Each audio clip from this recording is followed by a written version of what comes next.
This episode goes out to Bridget. Take care of yourself, pint size.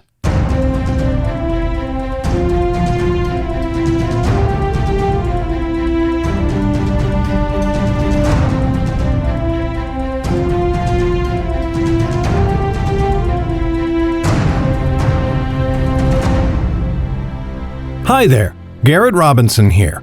Welcome to the 13th episode of the Nightblade Epic Podcast, Season 3. Hey listener, I hope this finds you safe and well. This week's big announcement is a new Underrealm book. It's called Hellskin, and it's the third book in my Tales of the Wanderer series. It comes out on November 27th. This series has been one of my favorite things I've ever written. It's about friendship and revenge, journeys across kingdoms and desperate battles to save nameless villages. And in Hellskin, the first trilogy ends with a bang. You're going to learn things about Underrealm you've only guessed at. You can pre-order Hellskin on Amazon now. Pre-orders are a huge help, so it would mean the world to me if you'd order your copy today. Also, hey, guess what? We still have Underrealm books in stock for the holidays. If they're part of your holiday plans, as a gift for you or for someone else, you should order yours today. Now is the perfect time to go to underrealm.net/books and order the Underrealm full hardcover collection. It's 10 awesome books in 4 awesome volumes for one awesome price. Again, that's at underrealm.net/books. Okay, now it's time for today's episode. Today, you're getting Chapter 19 of Darkfire. When we left off, the satyrs had herded Lauren and her friends north towards the abandoned fortress in the Great Rock Mountains. Enjoy!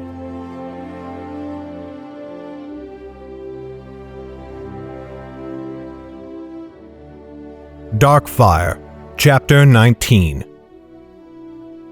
Now their mood was dour as they rode, and they neither smiled nor spoke to each other. Each of them felt that a doom hung over their heads. As the sun slowly fell behind the mountains above them, Lauren heard a deep swoosh and looked up. She cried out, and they all froze in fear. Albern and Jordell followed Lauren's gaze skyward, and their hands went to their weapons.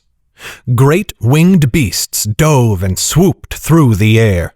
In her first flash of terror, Lauren thought they were dragons, for they had great leathery wings like the beasts of legend. Yet she knew that for a foolish thought. These beasts were far too small. That was little comfort, however, for their wings still stretched far wider than Lauren was tall, and their legs ended in taloned claws. Their upper bodies looked like a woman's, ending in women's heads with long flowing hair, though their mouths were filled with finger-long and razor-sharp teeth. "Harpies," said Albern, and Lauren knew she did not imagine the fear hidden in his voice. "Dark creatures who feast on human flesh. I've never seen their kind in the Great Rocks before." "But you have seen them before elsewhere?" said Jem. His terror was much more obvious, for his voice quivered and broke. "How do you kill them?" "The same as most things," said Albern. "An arrow in the eye or the heart is best. A blade will do it. They are not elves impervious to spear or steel." "What are they doing?" said Lauren. "Why do they not attack?" "We are armed. Likely they do not want to risk themselves," said Albern, but Lauren thought he sounded unsure. Jem reached for his hilt, never taking his gaze from the beasts. Jordell slapped his reins against the charger's neck. "Let us ride on. They have an evil look, and I do not like the way they circle." The harpies followed them until sunset. Albern searched for a cave in which to camp, for none of the party wished to rest in the open where the harpies could see them. Finally he found it, when the last of the sun's glow had nearly gone from the sky. They were so relieved that despite Albern's warning, they did not search to make sure it was empty first, but hurried inside as soon as they saw the entrance was clear. Albern shook his head and inspected the place, while the rest of them laid their beds. "We should have 2 on guard tonight," said Albern. "I thought the same," said Jordell. "Jem, we shall require your help on watch tonight." "And mine," said Annis, folding her arms. "I am older than he is anyway." Jordell looked at her in surprise. "Forgive me, Annis. I made a mistake, judging you both by your height. You will take the morning, and I will stand it with you myself." Lauren volunteered for the first watch and kept Jem awake with her, for she knew the boy would never be roused early if he went to sleep with the others. They spent an anxious and nerve-wracking 3 hours pacing the mouth of the cave, neither wishing to speak very much. But finally, as the moons vanished from the sky and their watch was almost over, Jem sat against the cave wall and leaned his head against it. His dark hair glowed blue in the moon's light. "I had thought our jaunt through the mountains would go a touch different than it has," he said. "This is no great adventure, but a fearful flight into the darkness." "Most adventures are, or so I have been told," said Lauren. "It is only afterwards, when they are put into story and song, that they sound anything like the tales we hear around a fire." "Who told you that?" said Jem, looking at her with interest. "An old man who used to travel through my village once upon a time," said Lauren. "He was a peddler by trade, but people valued him more for his stories than for his poor wares. His name was Bracken." "That is an odd name." "You speak bold words for a boy named Jem." "Jem is a fine name," he said, sniffing. "It glitters." They were silent a moment longer, and Lauren thought he was done. But then he leaned forwards, folding his hands together and speaking more quietly. "I do not want you to send me away, but I am pledged to you, and I swore to do as you told me.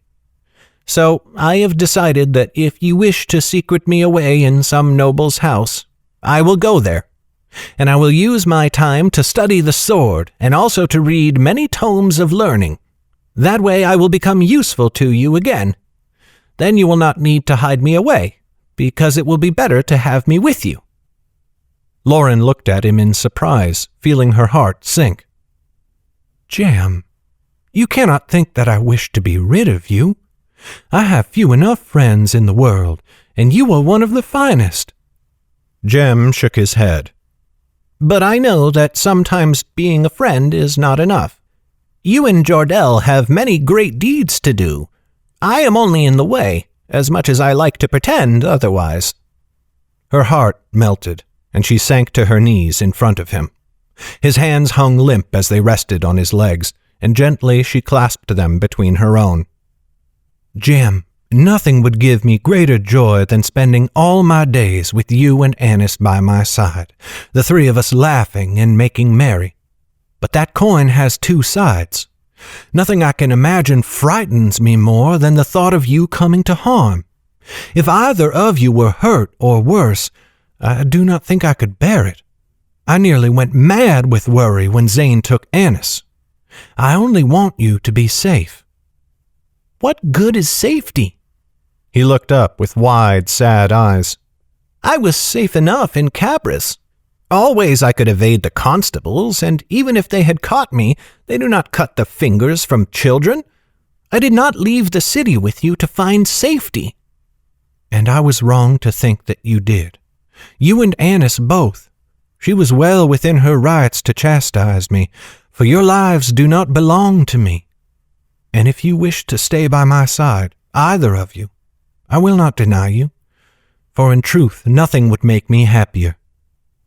He lunged forwards and wrapped his arms around her chest, holding her tight. Lauren embraced him in return, for she could feel him shaking slightly against her, but he remained silent, even when she felt his tears soak through her shirt. When he had finished, he let go and turned away, trying to hide his eyes so she could not see them. "Come," he said. "I think our watch has ended, and well shall I enjoy my slumber tonight." In the morning, Lauren found Jordell awake by the cave entrance. Annis sat on the ground near him, her chin against her chest, eyes closed in slumber. Albern drew the mystic aside to discuss the road ahead. Lauren drifted closer to overhear them, making a show of fiddling with the cinch of Midnight's saddle and the straps of her saddlebags. "I've thought much about our course," said Albern. I share your concern, for if the satyrs and now the harpies wish to drive us towards the fortress, then I do not wish to go there any more than you do. Thus I offer you another way, a track that will take us higher into the great rocks, riding the peaks on a more perilous path. It will add some days to our journey as well." "Longer and more dangerous at once," said Jordell. "That hardly seems wise." "Yet it seems to me even less wise to carry along a course that our pursuers wish us to take," said Albern. "Though the road along the peaks may be hard, it seems better to face the dangers we know than whatever unknown peril may await us in the abandoned fortress, if indeed it is still abandoned." "I see what you mean," said Jordell, "and I admit my heart is greatly relieved, for it has been troubled at the thought of being driven towards some unknown end. But can we change our course at all? The satyrs stopped us once. They may try to head us off again, and now they have help from the skies." "Then at least we shall know we are being driven," said Albern with a sigh. "There is still some hope, however vain, that the satyrs are not trying to guide us, and that their display on the bridge was only some show of dominance after our attack on Tiglac. But if we make for the peaks and they stop us again, we shall know for certain that some danger awaits us in the stronghold. And as I said, better a certain danger than an uncertain one." "A grim choice, yet it seems clear," said Jordell. "Very well. We make for the peaks. Lauren, since you have been standing there eavesdropping and know our plan, you had best ready the others for the journey." Lauren gave a start and hastily turned away. "I was only tending to my saddlebags." "Of course you were," said Jordell, a wry twist in his mouth. "Nevertheless, ready the children and tell them to dress warmly. Our road will soon grow colder." She did as she was asked, and it was well that she did, for the air hung cold and damp about them as they began to ride, even before they began to climb. Soon the water formed into droplets and began to pelt them, gently at first, and then hard, like small stones falling from the sky. The road was narrow now and rocky, and Albern bade them ride as close to the mountainside as possible. "Walk your horses slowly, and take care not to slip," he said, raising his voice to be heard above the rain. "I hope I need not tell you what would happen if you fell from this height." Despite the rain, the harpies still swooped in great circles overhead.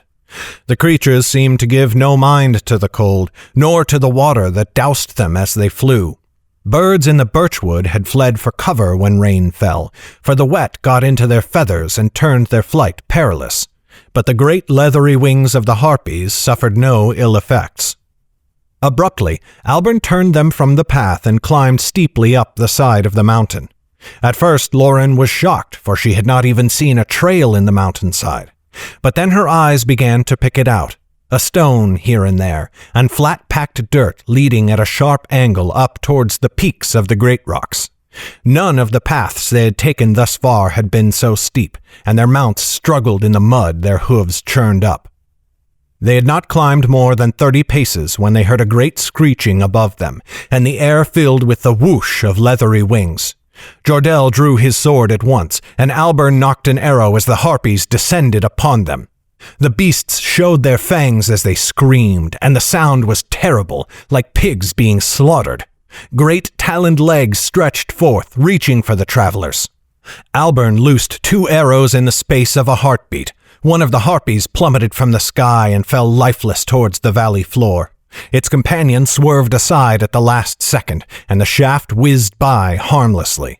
The others scattered before Lauren could think to draw her own bow, but at last she did, whipping an arrow from the quiver at her hip. Drawing it as Albern did was still too unfamiliar to her, so she drew the way she had learned from Chet in the birchwood, holding her fire until she could get a clear shot. The harpies dove again, and this time Albern shot a pair of them down. Lauren managed to loose an arrow before they retreated, but it missed its mark. She had never been good at felling birds in flight, and despite the harpies' great size, they were also more cunning and wove a mad pattern that made it hard to aim. They attacked again and again, and each time Albern would fell another one or two of them. Lauren even managed to bring one down, her arrow embedded firmly in the joint between wing and shoulder. But more arrived to strengthen the flock, until they looked like a great murder of crows, and Lauren knew at once they did not have enough arrows to fell them all, and the harpies did not come close enough for Jordell to reach with his sword. "We must turn back," said Albern, as the harpies regrouped again. "They will not let us reach the peaks, and if they do, we shall be all the more exposed." Jordell turned his horse without answer and led them back down, Albern and Lauren keeping wary eyes skyward as they descended to the main pass. The moment Midnight's hooves touched the dirt, the harpies ceased their screaming. They swooped up and away into the sky, circling once more, like vultures waiting for carrion. "Now we know for certain," said Jordell in a voice grim with doom. "We are being herded." "Mayhap they only attacked because they saw an opportunity," said Albern. "The fortress has been abandoned longer than anyone in the Great Rocks can remember." But even he did not sound as though he believed it. They spent a miserable day riding in the cold and the wet, their tempers short. When Jem asked for more food at the midday meal, Jordell snapped at him, and Annis sat her saddle in stony silence the whole day. Though they could not see the sun, eventually the sky grew darker than it had been, and Albern found them another cave to rest in for the night. They were a solemn party as they laid out their bedrolls, and Albern stoked a fire, until Annis crossed her arms and huffed. "This is a journey for madmen," she said angrily, "and you are all fools for riding it." Before Lauren could answer her, Jem spoke up in anger. "You rided with us and deserve the same name." "Not by choice. Not with him." She gave Zane a sharp look where he lay on the floor at the back of the cave. To Lauren's surprise, the wizard did not show anger, nor any of the madness that had plagued him of late, but only a great sadness. His mouth moved as though he wished to speak, but only a faint mumbling came out around the cloth. He cast his head down, forehead pressed into the dirt, and closed his sunken eyes as if to weep, but no tears came. Annis turned to Jordell, her eyes flashing in anger. "The moment we leave these mountains, I am leaving. I will not walk one more league by Zane's side. I do not care what he did for the Lord Prince in his youth." "Come now, Annis," said Lauren. "We are all tired from the road. Sleep in the warmth of the fire before you say more words you will come to regret." "I will never regret them," said Annis. "You wish to be rid of me? Fine. It cannot happen soon enough." Lauren opened her mouth, but Jordell spoke first, quietly and without rancor. "Your choice is your own, Annis of the family Yaren. If you still wish it when we leave the mountains, I shall secure passage wherever you wish." "I do not ask you for any more boons," said Annis, snatching up the edge of her bedroll. "I have had quite enough of them already. I am nearly dead from them." She threw the blanket over herself and turned her back to the fire, and the others. Jem sat there fuming in silent rage. Lauren put a hand on his shoulder and murmured, "She is tired and angry. Do not trouble yourself overmuch. Finish your food and sleep." But after she herself had eaten and then stood her watch, Lauren lay awake long in thought, and she fell asleep grieving. This has been a production of Legacy Books, written and narrated by Garrett Robinson. The music in this podcast was created by Will Musser. Check out his incredible work at willmusser.com. That's WILLMUSSER.com. Today's letter is S. Thank you for listening. Bye-bye.